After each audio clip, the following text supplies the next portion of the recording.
Assalamu alaikum. Walaikum salam.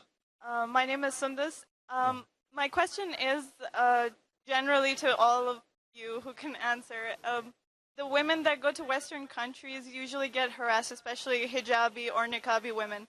And I would like to know how to deal with people like that. We have family in Western countries, and Sheikh Tawfiq and I, at least, and he spent quite a bit of time in the West as well.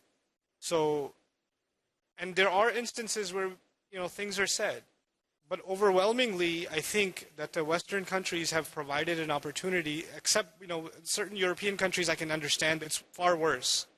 But in a case like the United States, you're asking for a lawsuit if you mess with a Muslim woman. There are, when we first moved to Texas, we were really scared because, Texas, pshoo, pshoo, our vision of what Texas was going to be like.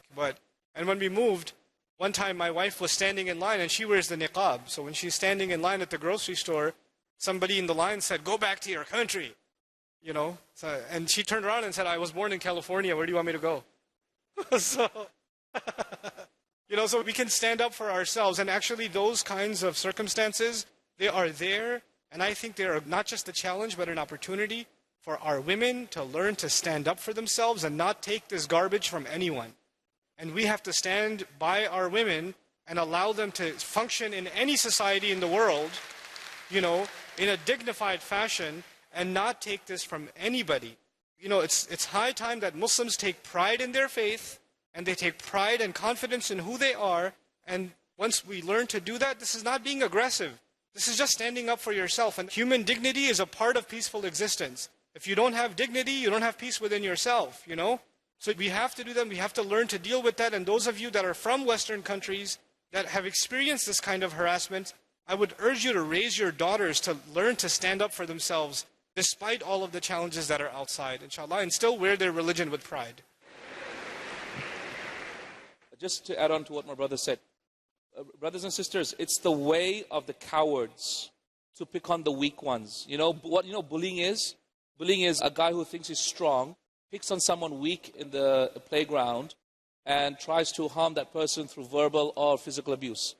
This is what is happening today. They're trying to bully the Muslim woman, thinking that the Muslim woman is suppressed, she's oppressed, she is under the thumb of the men, she needs to be liberated, and she needs to be mocked at and jeered at and made fun of.